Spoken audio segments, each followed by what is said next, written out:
This is Musical Talk. Musical Talk. The UK's independent musical theatre podcast. Musical Talk. The UK independent musical theatre podcast.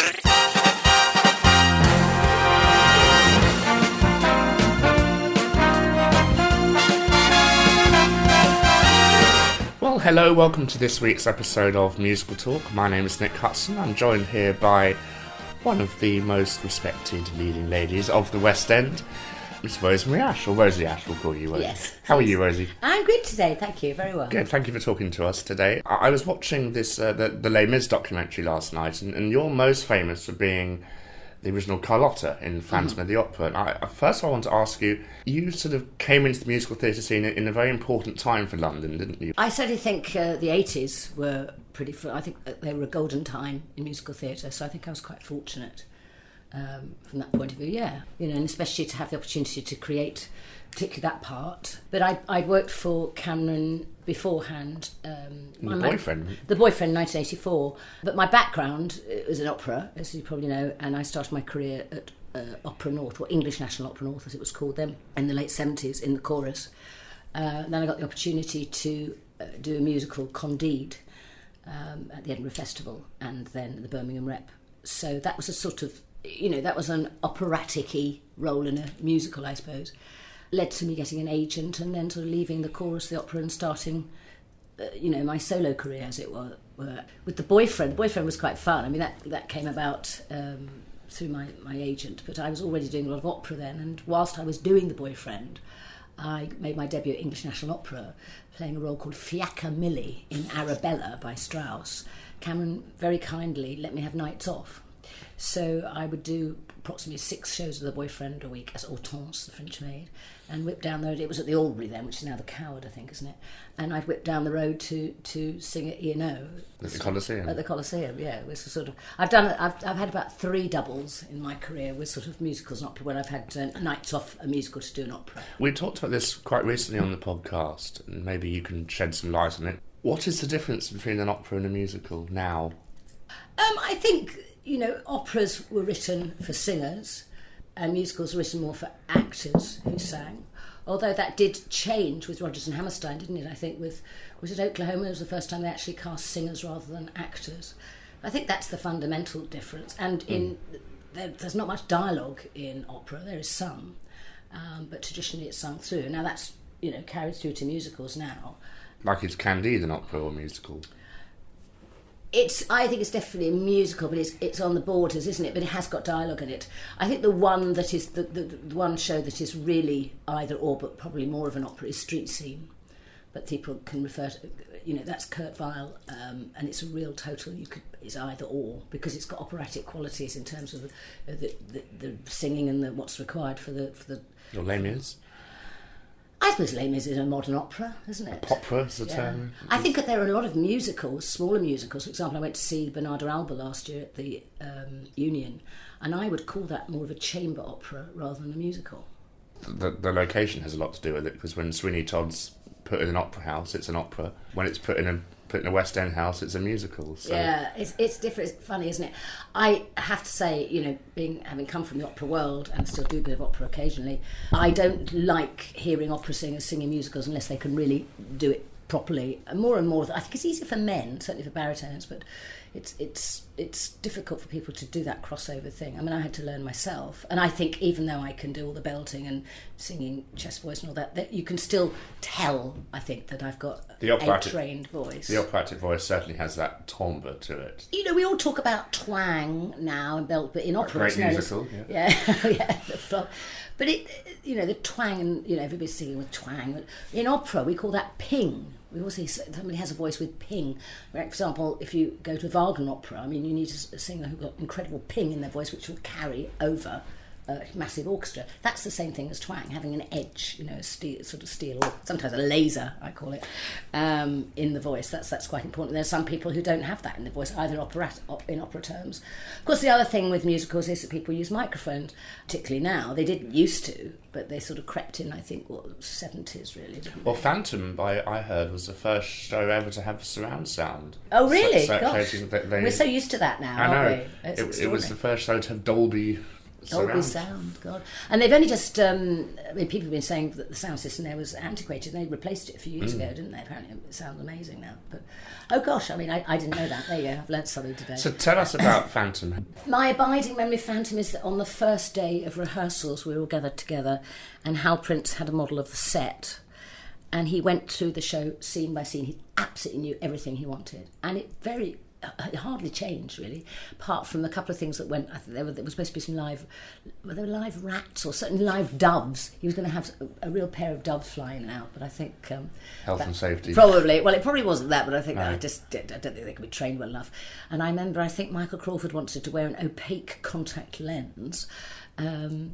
But he soon realised that that wouldn't sort of read very far across the stalls. But basically, nothing much changed from what Hal's vision. He'd absolutely had it worked out. We started rehearsals, and he had his assistant Ruthie, who worked with him all the time. And Hal would disappear at lunchtime. He used to go back to his hotel or walk about, and she would take over. He only rehearsed in the mornings. She should get credit. I know. Well, I don't know. And Gillian, of course, was working very hard, Gillian Lynn. But he called us in all the time. And there was a slight little mutiny amongst some of us where we said, because we just kept hanging around for hours. And he said, well, if this was New York, this was how it would be. We'd call it all the time. And we said, well, it's not New York, this is London. We've got things to do, like our shopping and stuff, Bars closed earlier here. I remember going, John Aaron, who was my great, great buddy who played Piangi, we had a rehearsal in the morning. We said we finished at 12 o'clock. They said, we don't need you till 4. And it was at Alford House, this rehearsal room down in Vauxhall. So I thought, what are we going to do for 4 hours? So we went off. We'd seen this Indian restaurant, which it had an Indian feast. So we sat down this enormous Indian feast, course after course, sort of waddled back to rehearsal at 4 o'clock, full of Indian food, and to be told we weren't needed for the rest of the day. I don't think any of us knew. I've told this story many times. I don't think any of us realised how big it was going to be. We knew it was a good show, but when it got to, there were all sorts of problems, and I'm sure you've read about in the tech. The staircase didn't go and everything, and I think it kept stopping, and we thought, oh my gosh, this is quite embarrassing. We had absolutely no idea how successful it would be. And in those days, of course, it wasn't an automated box office. You could go in to the box office, and it was just, it was all done with felt tip pen. You could pick your seats. Speak to a human being. You could speak to. It's so much easier because he could see the plan in front of him, and right up till the first night, it was easy to get tickets. It wasn't sold out. Because it's interesting how it mirrors Les Mis as well. Because that at the Barbican, it wasn't selling. The reviews came out. They absolutely panned it, and then you couldn't. Yeah, it's funny, isn't it? I went to the first night of Les Mis at the Barbican, and I enjoyed it, but I felt, it felt terribly long. And it was about 8.5 hours, wasn't it? It was terribly long, and I do remember that Gavroche did his what little people can do. It was like a whole number, and it went on for ages. It was like, I thought we've gone to Oliver here. Yeah, especially it was a reggae song. I thought that's also very popular in 18th century France. But they shortened it. Well, the rest is history, as they say. Phantom's reviews weren't phenomenal. I've got them all. They were sort of okay-ish. But it's on that first night, people just stood up and we thought, oh, I see. Because they wanted to have Steve Harley in it, didn't they, from the Cockney Rebel? Well, I tell you exactly what happened, because I auditioned for it originally, and then I only did one audition, which is very unusual now, because now you do about 8 or 9. Didn't hear a thing, but it went. I sang "Glitter and Gay" from Candide, and I remember they were all there, and they were talking all the time. I remember thinking, "Keep singing, because they just talk. They must be talking about you." Didn't hear anything, and then I was offered another job, an opera actually in Amsterdam, and so my agent rang up and said, "Look, do you want Rosie?" And I'm, "Oh no, we want her." And what's happened was they booked Steve Harley, and then I think they had cold feet about not having I don't know whether it was to do with him not being a big enough name or his singing. I'm not quite sure totally what happened, but I think they thought they needed a bigger name. And the story that I was told was that Sarah Brightman was having singing lessons, and she heard Michael Crawford. He was in before her, and she didn't know he could sing, and went home and said to Andrew, apparently Michael Crawford's got a great voice. Well, actually, she didn't know about him, but I mean, he was a boy soprano, did lots of Britten operas and everything. I mean, he's always sung Michael. And they decided to get Michael, but he wasn't free for 3 months. So the whole production, they paid Steve Harley off, the whole production was put back about 3 months, and they paid me a retainer, which is the first and only time it's ever happened in my life. I don't think it would ever happen again, that you just have to wait now. But because they wanted to keep me, I got paid a rehearsal salary for 3 months. It was great. And we started, was it July, August or something? I can't remember, it's so long ago, instead of 3 months before. And that was why. And 25 years on, you appeared at the anniversary production at the Royal Albert Hall. Yeah, that was really nice. Actually, they did ask me if I could play Carlotta, but I mean, I can't sing as high as that now. My voice is, as a natural thing, because I'm 25 years older, is lower. I'm still a soprano, but I don't have that stratospheric top. I had a vocal coach called Gerald Martin Moore. He was my operatic coach, and I went with the music to him, and he did change some bit, like the cadenza at the beginning, because it made it better for the voice, actually, because originally, I've got the score, I can show you, it started off on top B flat on the word this, which is actually not a great thing to do as a soprano, so we changed it to a C. Yes, get it right. Yeah, it wasn't. So Gerald changed that. We then added a few bits and pieces. He then just changed a bit in Il Muto and put some staccato in. In fact, I mean, he made lots of suggestions. I've got them all over the score. It was just a few things we changed. And then in the manager's scene, I put the famous top E in one day. And I said, well, why don't I do this? Because I had this effortless top E in what they call in alt, which is very, very high.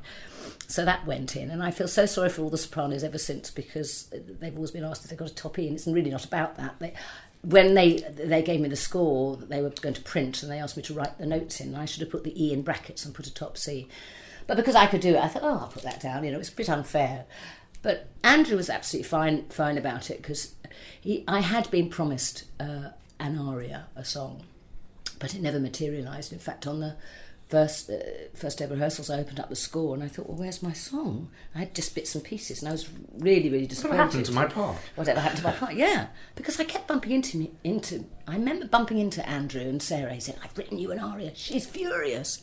Looking at Sarah and laugh. But there wasn't anything there. So I look back and I don't know how the nerve to do it, but I called a meeting. I don't think I called my agent. I just called Cameron, Andrew and Hal in. We sat around the table and I said, I'm really disappointed. This wasn't what I was promised. And Cameron said, oh dear, it's a very showy part. I said, yes, I was actually promised a song of my own. But anyway, Andrew he wrote in another section of It's Useless Trying to Deceive Me, that bit from Prima Donna. He added that to make that sort of a nice sort of dramatic bit for me, and then I stuck the top E in.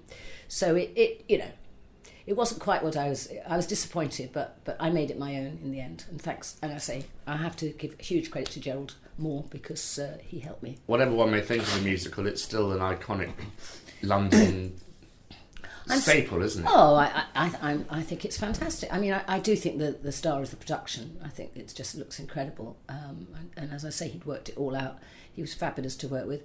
I think it'll see me out. I think it's going to. I can't see it ever coming off. I don't think it'll come off unless Les Mis comes off. You know what I mean? I think that'll be a sad day for the West End, wouldn't it? Yeah, but it's. Has it been on too long? A big question. It's a tourist attraction now, isn't it?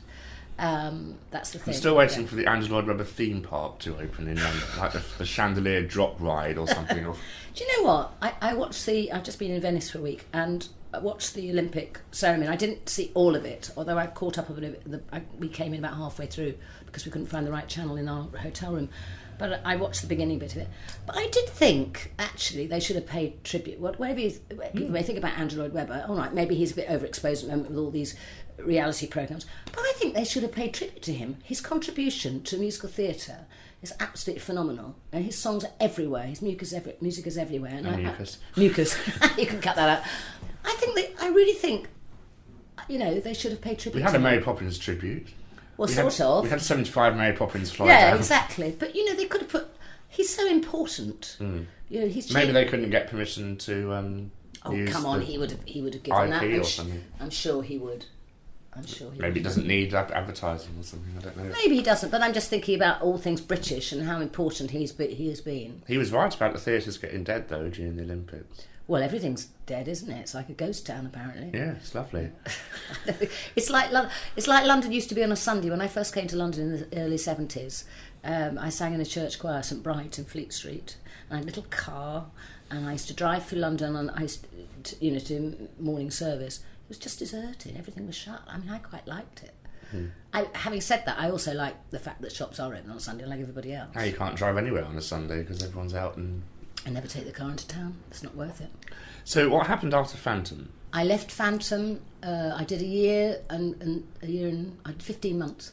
I then did Bittersweet for New South Wales Opera, which is a musical by... It's called an operette, actually, a bijou operette by Noel Coward. Is that the same as an operetteur? Yeah, I think so. Or was an operetteur someone who writes an operette? No, it's sort of operetta. Bittersweet, very famous, written in 1920, about 23 or 26, something like that. And it was at New South Wales Opera and then a tour, and it was a fantastic part of Manon, who's called the Diseuse, or she's a nightclub singer, and she gets to sing the famous song "If Love Were All." It was such a fantastic part. So I did that, and then I was working for that company for quite a while, and I think a couple of years later I did a few more things for them, and then I was asked to go back to Phantom. So 2 years after I left, I went back. Because they offered me more money, and I did another year, and then that. So I don't think anyone heard that. Can you say that a bit louder? So they offered me more money. Was the show developed at all since you were gone in that year? Was it completely? No, it's exactly the same. It's like I'd never been away. Yeah, my informants do tell me that it's been tinkered with a bit. The resident director on it has tried to take the comedy out of it. Which I think is a shame. I haven't seen it. I haven't seen it for several years. I don't think I could see it anymore. I know it too well. But you need that comic relief in the Almuto scene and stuff. What's amazing about Phantom is the Charles Hart story. How he went from this, I know, young lyricist and he won an Ellis Award I remember. He was only about 23 or something, was it, at the time? I remember we used to do these things at Oxford, and he'd written a song cycle, so I met him up there. But that was before the Phantom. Yeah, I know, it's extraordinary. And apparently he was signing on when he was asked to do Phantom. Now he never. He don't need to do that again, do he? And I think he's worked with Howard Goodall a couple of times or something, hasn't he? Oh, maybe, I don't know. I think he and Richard Stilgoe are kind of the unsung, no pun intended, I think that's right, and I I sometimes wonder if for him, it's a wonderful thing, but in some ways is it a curse that he has success so young, and because I suppose the checks drop through his letterbox on a regular basis.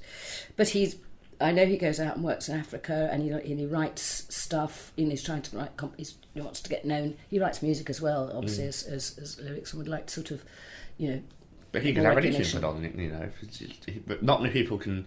People seem to think Phantom is just the Lloyd Webber show. It's like, not who wrote the book for Phantom. You have to double think. Yeah. It was Richard Stilgoe and Andrew Lloyd Webber, wasn't it? And Richard Stilgoe hardly ever gets mentioned, does he? Also, you've got to remember David Cullen and the orchestrations. They're phenomenal. That's it's a team effort. What's the set designer called? Maria Bjornsson. Maria Bjornsson, yes. The true hero of the piece. Oh, they're just extraordinary. And I did think it was wonderful at the 25th anniversary, the way they done with the projections. Did you see it? Well, how it was true to her. It was faithful to her. It was fantastic. And that was John Driscoll that did the projections. I spent 3 months. Are they using them on the tour now? I think they are, aren't they? I don't know. I'd hope so, because it'd be a shame just to use them once and then get rid of them. God, it was a fantastic night. It was so thrilling to be part of it. And because I did the little confidant part, which was lovely because and Wendy Ferguson got to go on and play Carlotta at the 11th hour because the American girl they brought in got sick. And I know Wendy very, very slightly, but I felt sitting on that sofa with her while she was singing it, I felt like, this is great, I've handed it over. It was thrilling. And then, of course, at the end, when all the originals came on, didn't they? Yeah, I hadn't seen people, most people look fantastic, I have to say. Lots of people I hadn't seen, for years. They don't even do that with Broadway shows, do they? They don't celebrate... these are true icons of the West End. I think it's a shame the third one, Miss Saigon, isn't around anymore. Isn't he doing it again? I hope so. Dame Rumour has it. Hasn't it been on in a new production? Been on in Holland somewhere? I think. I never saw it, so it won't be the same grandeur it was 15 years ago. No, it won't. But I mean, what shows apart from Fantastics on Broadway are there that have run so long? I mean, are there any? Chicago, I think, that's gone. So these two sort of do stand out, don't they? It's extraordinary. And the Americans say it's their art form. Well, there was an interesting programme, wasn't there, on the musical quite recently on television, and it's swapped about, hasn't it? It's interesting how the Americans did the PBS story, the American musical with Julie Andrews, and they probably talked about British shows about 10 minutes in it. They just sort of glossed over it and then got on to Rent. Well, if she hadn't been in The Boyfriend in the start, she wouldn't have gone over to Broadway at all, would she? But it's interesting what works here and what doesn't work, what works there and what works here. I mean, like, one of my favourite shows, one of the best parts I've ever had is Felicia in The Witches of Eastwick. And it's never been done on Broadway. And I know the writers, Dana and John, and they said the problem is because Cameron didn't take it to Broadway, nobody will touch it. They think, well, Cameron Mackintosh did it in London, why isn't it taken to Broadway? And it's a shame because I think it would go well. I thought it was a fantastic show. People loved it. Tell us about it. I sadly never saw it. I have the cast recording and I enjoy it immensely. I saw the tour, which we'll cut, but... I think I didn't see that it was a cut-down version. Well, I think it was in too big a theatre, definitely at Drury Lane, because it's more of an intimate show, and it certainly was better when we moved it to the Prince of Wales. But the music's great. On a personal note, I had to dance, and not just dance. I had to lead a number. I'm never trained to dance. I can pick up a dance eventually. It usually causes much. We've seen footage of you online shaking a tea towel. Yeah. Lovely Stephen Mear did that choreography, and I have to say, when we first started doing it, my tea towel was going the wrong way to everybody else. I usually, if I have to learn a dance routine, I have to be taken out of the room and taught it step by step. I always get it, because I haven't had that training to just pick it up. I learn one step, then add another one, then go back, do the two together and put it together like a jigsaw. When I get it, it's fabulous. But also on that, I worked with Paul Keeve very closely because I had to do all these magic illusions. The big number I had in the second half, Evil, where I have to produce all these things out of my mouth and do the sleight of hand and everything. I know Cameron well enough to know that if it wasn't ready, if it wasn't right, he'd see it once and say, no, cut it, no good. So I refused to do the number until it was ready. Paul says there's never enough time given to magic in rehearsals. So he and I were working through our lunch breaks, in coffee breaks, everything, because there was so much to work out, particularly with the vomiting cherries, which of course I can't give the secret away because he'd be thrown out of the magic circle. And every time we started doing run-throughs of the show, we got to that number, we just either cut it or I just stood and sang it. And this went on for about a week or so, and then I decided to unveil it. I remember feeling sick, because everybody had seen the rest of the show. You actually had real vomit. I had to do the number and make it work. Fortunately it did. But it was such a challenge. It's one of those jobs where I just couldn't wait to get into the theatre every night. I just couldn't wait. It was fabulous. Paul Keeve is phenomenal. Was there any other magic in the show that he contributed toward, to your knowledge? Something involving a cello or I'm not sure. I can't. Didn't they play themselves? Yes, I can't remember. Yes, he must have done that. I guess he did. I can't remember. Because he did The Wonderful Invisible Man, which yes. our friends Maria Friedman and Gerard Carey were in. Yes, he did that. Oh, well, he also did Ghost. Yes. And what's the other one? He's Matilda. Yeah. And he's just lovely. He's such a lovely guy. But he everything. He started out like so many magicians. He started giving the magic set when he was a kid. Yeah. He was this business of where I had to give this illusion of vomiting cherries. He worked and worked and worked on it. He lived and breathed it. And vomited it. Yeah. So I think we should talk about Mary Poppins, because that's I saw Mary Poppins. I've actually seen you in something on stage, and I didn't know you at the time, and it was a wonderful, wonderful, wonderful show, and I think at that time I would say it was one of the best British musicals I'd ever seen. It had bit of a dark side, didn't it? Yeah. Which they deliberately done, so it just wasn't all sugary sweet. They didn't want to make it exactly like the film.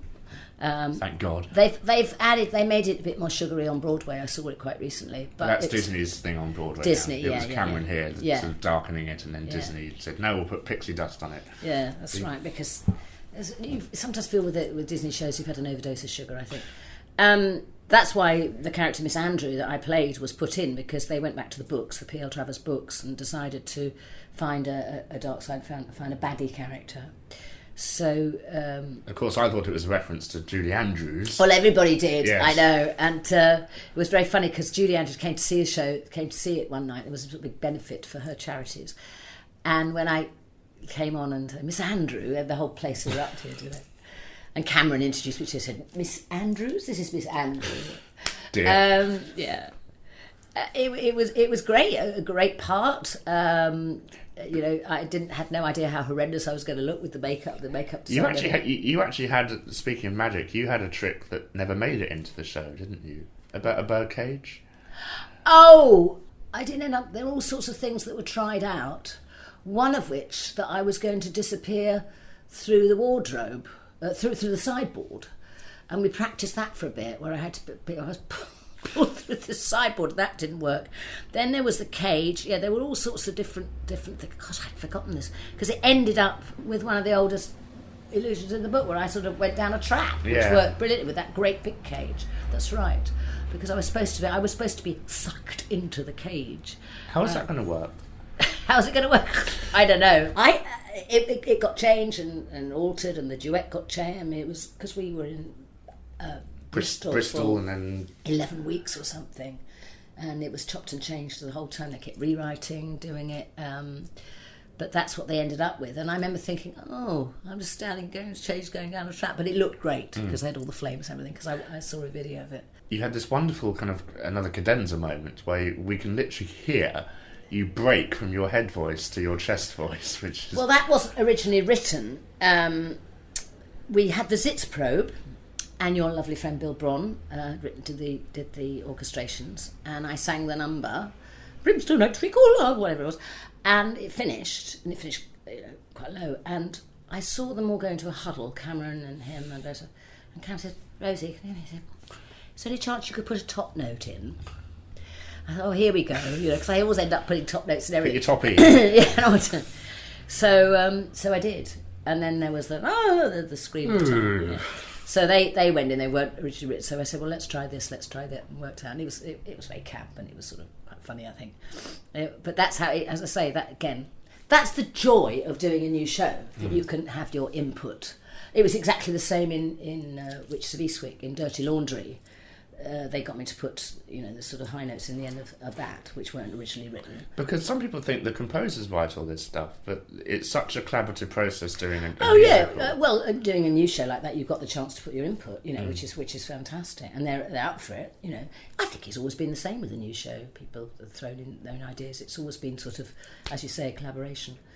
But you're focusing on more intimate venues now, aren't you? I mean, you're doing a lot of work at the German Street and the Union and... last year I had a big disappointment because I was what had I been in? I'd just done When We Were Married at the Garrick, that's right. And during that I was asked to do a cabaret at the Landor, so I did it on a Sunday because in When We Were Married I wasn't really singing, I was acting. Playing the piano as well. Played the piano and did a little song with Roy Hudd, but it was more of an acting part. So I did this cabaret at the Landor, and then I was asked if I liked, and I mentioned in it that the one role I've never done is Mama Rose, and so they offered me the chance to do Gypsy, and then it fell through, very disappointingly. So I had a gap in my diary, and I was asked to do Dames at Sea at the Union, which was great, actually. I'd been asked to do it originally and couldn't because of Gypsy, and then they started rehearsals, and whoever was playing the Mona Kent had to pull out. She got a paid job because, as you know, things like the Union aren't paid, but I did it for the fun of it. And it sounded great fun. It was great fun. It's did you see it? No, I didn't. It's such a good show. It's a complete pastiche of 42nd Street. It's brilliant.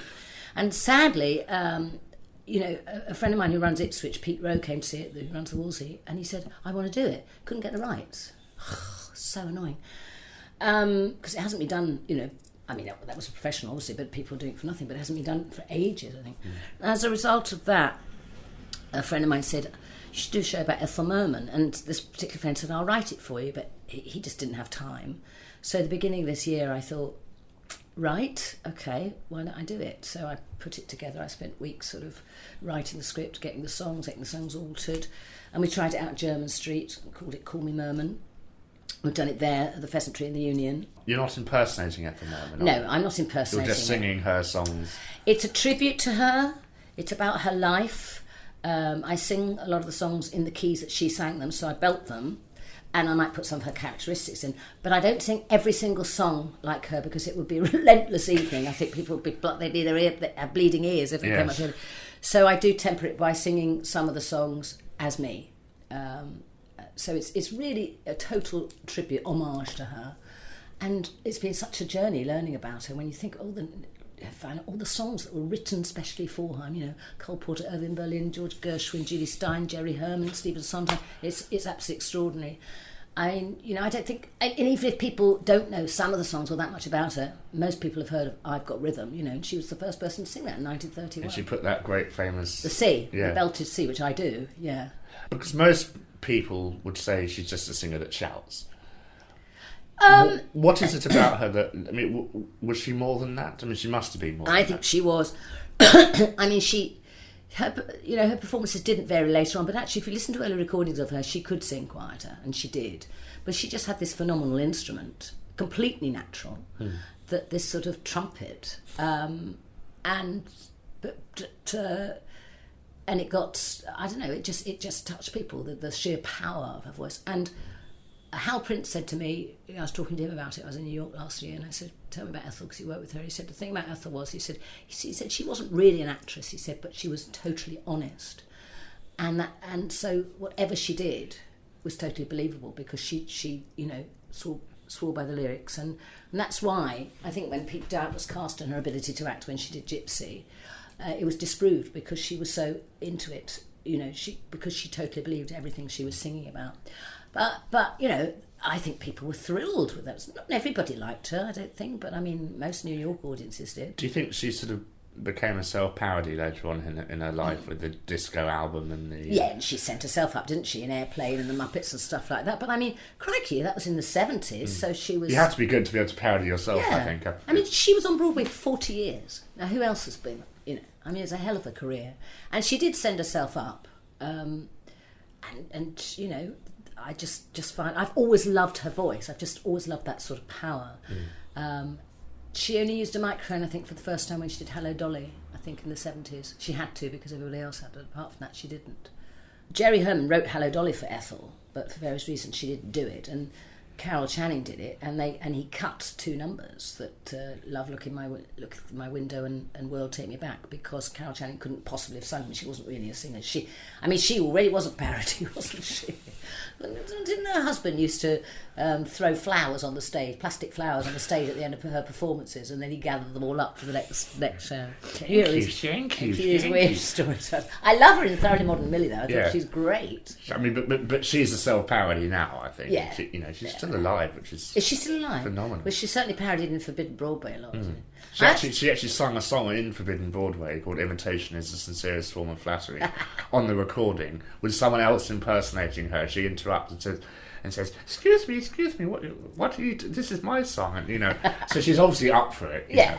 I think most people. I knew of Ethel Merman obviously for years, but when I did Forbidden Broadway in '89 at the Fortune Theatre, which was we did it for 3 months there. Sadly, didn't run any longer, and Woman in Black went in there. It's been there ever since.